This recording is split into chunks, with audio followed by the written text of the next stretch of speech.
What's the good word, DKB here. So, Joe Benigno, he has some very interesting comments regarding not only just the recent loss against the Ravens, but what that meant moving forward and about our quarterback position. So, obviously, everybody's on the same board about how terrible Joe Flacco performed for us in week one.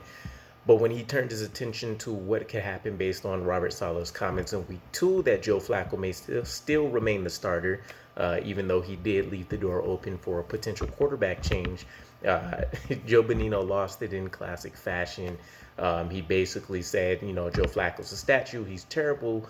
Mike White should be the guy moving forward. And he went so far as to even say that the Jets are scared that Mike White may be better than Zach Wilson. And that's our question for today. Does he have a legitimate argument that maybe we made a terrible decision and Mike White is actually the best quarterback currently on the roster? Now, just saying it out loud, it sounds absolutely ridiculous, but it's coming from a standpoint that we know Zach Wilson hasn't necessarily been handed the keys, but he has. He's driving the Ferrari. This is his franchise until proven otherwise. And he's only heading into his sophomore year. The biggest concerns for him being health and can he make this offense run to the level that we would expect it to. So when we think about Mike White's situation, he gets tossed into the New England Patriots game in classic fashion. We get absolutely trampled as we've been accustomed to since Tom Brady's been running the franchise. But then we get the Cincinnati game. He actually gets a full week to prep, go in there, be prepared. He delivers quite literally a Hall of Fame performance that gets him into the Hall of Fame based on this one game. And that lets you know how absolutely ridiculous he was playing against this team, which, keep in mind, they were the Super Bowl runner-ups. Obviously, there was a gradual build-up to that momentum happening for that Cincinnati team. But still, he went toe-to-toe with Joe Burrow. He played outside of what anybody should reasonably expect if you want to put the same constraints on this week one loss with Mike White. Mike White is a backup and quite literally generally has been a third string, not even a main backup for the majority of his career. So we don't expect Joe Flacco to pass 59 times, and that's a recipe for success. We definitely shouldn't have expected Mike White to throw 40 plus times and have a successful outing. So he goes out there, he tosses up 400 plus yards, 3 touchdowns. Yes, there's a couple picks in there, but the offense looks absolutely phenomenal under his tutelage, essentially. And then we see the Indianapolis game where he ends up going down with slight injury, and they don't want to necessarily risk him any further, but he ends up looking great there as well. He goes 7 for 11, 95 yards. He gets a touchdown during his few series. I think he only ended up spending 2 out there. And he makes some magic happens. And then everybody remembers the Buffalo game as one of the main ones where he ends up tossing 4 picks. Now, to put it in perspective, New England and Buffalo are teams that Buffalo quite recently has been dominating a lot of matchups. New England has been getting the better of us for 2 decades essentially. Everybody likes to say that Mike White has been living off his Bengals game in infamy. We did see glimpses of him still looking spectacular in Indianapolis. So there's 2 extremes here.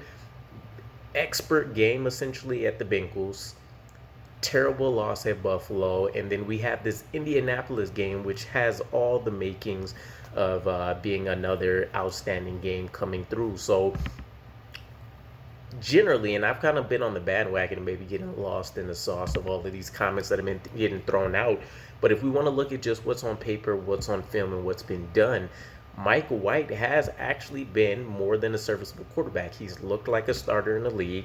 He's made our offense run great, which, keep in mind, a lot of people have been asking for Chris Streveler to run for the same reason I would say that Mike White should be starting in week 2, which is the fact that this offense is tailor-made for a mobile quarterback. Joe Flacco does not fit the mold and the bill. We're basically living off his experience as a previous Super Bowl winning quarterback and the fact that we know he has pretty much the experience to hopefully help boost this offense and then mitigate some mistakes that would potentially get made by our young team, as we've seen in week one. But he didn't hold up his end to the bargain. So if that's going to be your calling card and you can't even get the job done for that specific purpose, why not give it to the high upside guy? And the school of thought that he might be better than Zach Wilson is, it's interesting because I want to say that there's not much thought that should go into this. Zach Wilson is clearly better, the better player in terms of physical attributes. Much better arm. He has a cannon on him. You can argue that Zach Wilson is probably the most mobile quarterback on the roster, not named Streveler. And you just love the things he's able to do, from off schedule, off platform throws, all the stuff we've seen at his pro day, stuff that he's been able to do with his backyard brand of football. Mike White just doesn't bring that same appeal. What he brings to the table is the understanding of that, after having all of these training camps that he's gone through, being a backup quarterback to the likes of Dak Prescott and plenty of other greats that he's been around earlier on. He understands how offense should run and some of the things that he should be looking for. He's still young. He hasn't actually had the game day experiences outside of these handful of starts.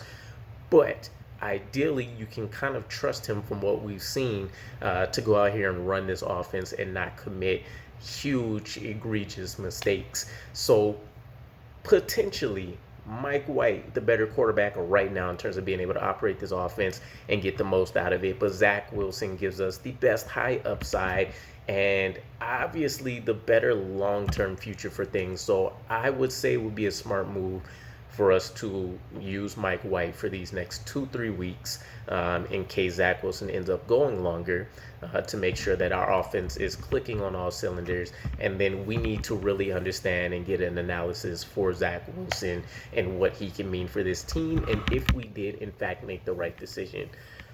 Worst case scenario, Joe Benigno was actually right, and the Jets are fearful that Mike White is a better quarterback than Zach Wilson.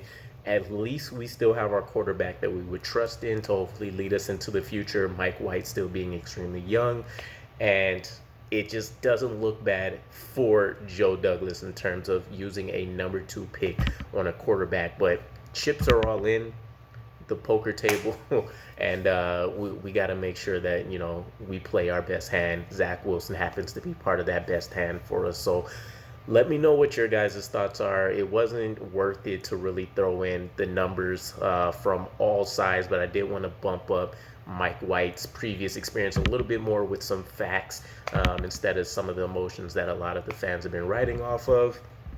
But what do you think? Is Mike White clearly the better quarterback either now or in the long-term future as well? Or do we still have faith in Zach Wilson to get the job done, and we're really just hoping that he learns on the fly and picks up things much quicker than advertised, as we've seen and heard throughout the entirety of the offseason? But let me know what you guys' thoughts are in the comments, and I will catch you again. Peace.